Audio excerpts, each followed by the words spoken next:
It's test day, and it's Friday. The date is May 7th.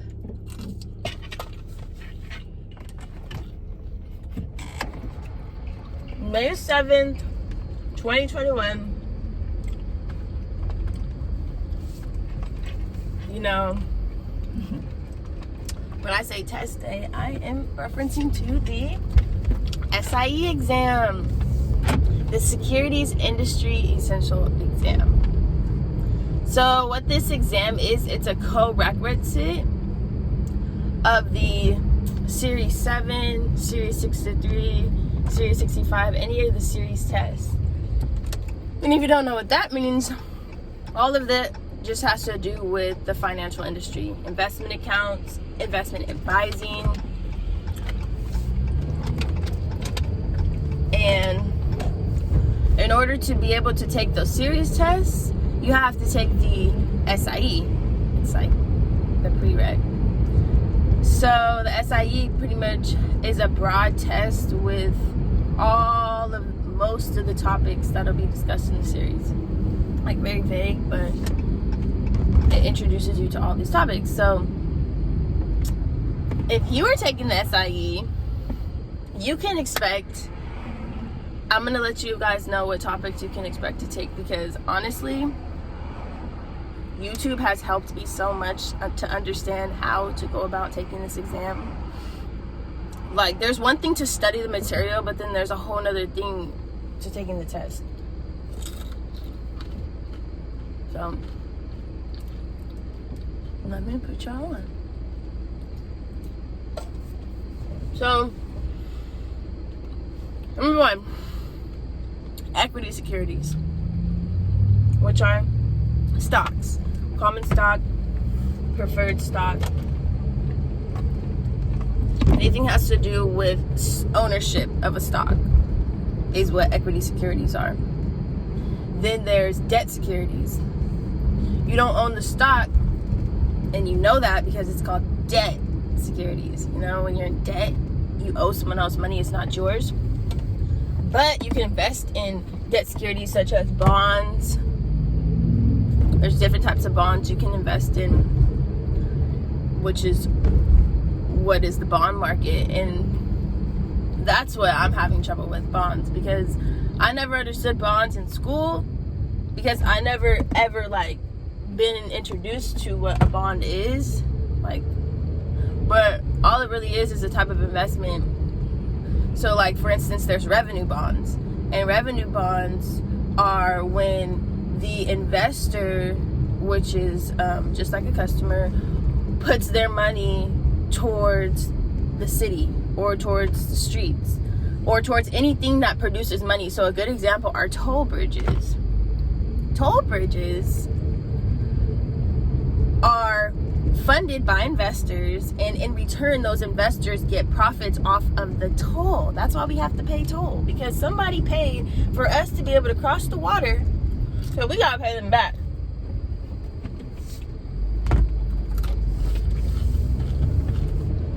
Who would have thought? That's the thing, what? I thought we just had to pay toll. I didn't realize where the money was possibly going. I didn't really think like that. I would think California, but no, it's deeper than that.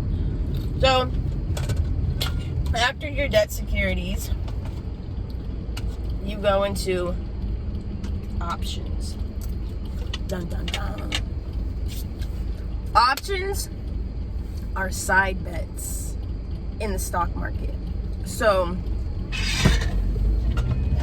you can have options and equity securities. Those are in the same category. But you can't have options and bonds. Okay. So a great example of options that have made me best understand what it is a house. So if you're a home buyer and you're out shopping for your first house, you like that you're from New York and you come to California, come out here to go shopping for a house. You see a house, you like it. So you basically pay the the realtor or whoever's selling the house a little bit of money, not the full price, but a little bit of money to basically reserve that house. And you're basically making a bet with him, like, I'll give you $2,000 if you can guarantee that I can get this house at this price, though. So you're basically saying, I'll give you $2,000 to buy this house at $300,000. And if I have to go back to New York, though, so, and if 2 weeks you have another buyer that's interested in your house and they put in $325,000, it's above what you said you would pay for, so you lose out because you were expecting the price of that house to stay at $300,000 or even drop. You paid him to buy that house at $300,000, but if somebody came in and said, I want that house and I'll give you $325,000, you basically are asked out. But as far as the stock market goes, and we're talking about individual stocks, and you make bets like that, if the price does go down, you get to get it.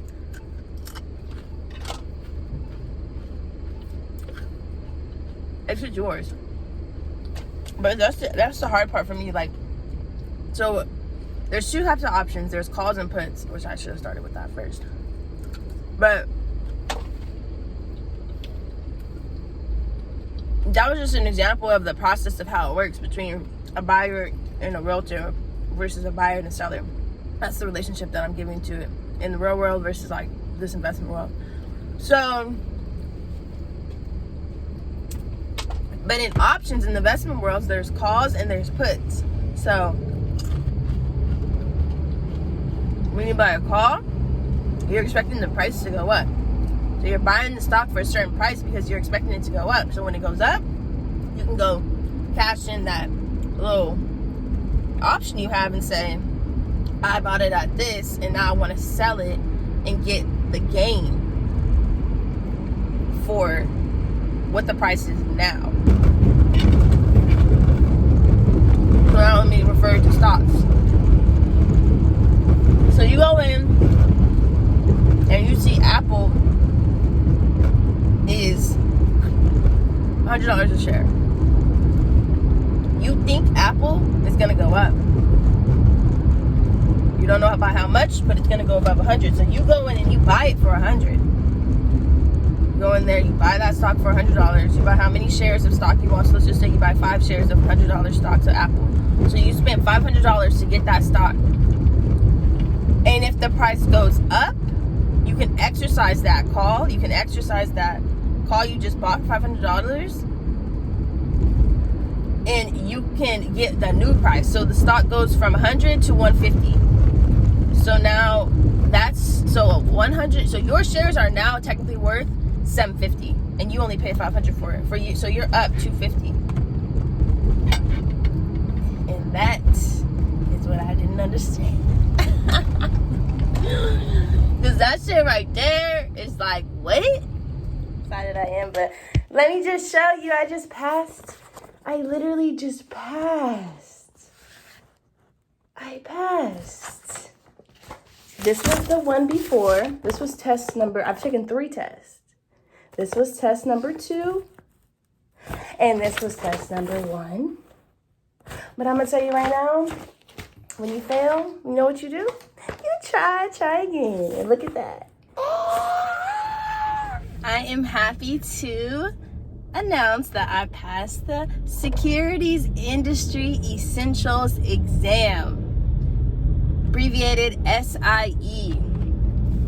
And I must say this was the most confident I was going into this exam. Like I was saying earlier, my hardest concepts were bonds and options. And at this point, I nailed it. I don't even know what percentage I got, but I passed and that's all that matters. So now I'm actually going to do a video. I'm going to do a video explaining topics to discuss on SIE because I want other people to be introduced to the possibilities of getting into the financial industry, because I honestly didn't even know what it was to begin with. I didn't know what SIE was. I didn't know what the Series 7 was, the Series 63, Series 65. All those licensing exams, I was like, it went over my head. Like, I did not even begin to comprehend what the fuck is going on. So now that I have gone through it, now that I have actually gone through the motion and gone through the process, I want to be able to spread the tea on how to do this. So my next video, I will definitely be breaking down what the SIE is, why you need to take the SIE, or why you should want to take the SIE, what topics are discussed within the SIE, because I watched a whole lot of videos on what to expect on the exam, and it just helped me so much. But one thing that I didn't see in the videos that I was watching was a black girl. I didn't see somebody that looked like me telling me what to expect. And not only that, I'm not surprised, because the percentage of black African American women financial advisors in the industry, in the world, is less than 5%. So, you know, we over here trying to break down doors and spread the love and spread the knowledge as we're doing it. So, well, that's my plan, or that's what I'm gonna do. So stay tuned for my next video, and stay tuned for many more videos of a whole bunch of topics. Bringing pranks, not that good at the pranks though, so I don't know. Vlogs, fun facts about finance, and just a little bit of everything, because that is what's so great about YouTube. You can talk about whatever you want on here. So thanks for watching, and stay tuned for more videos. Peace.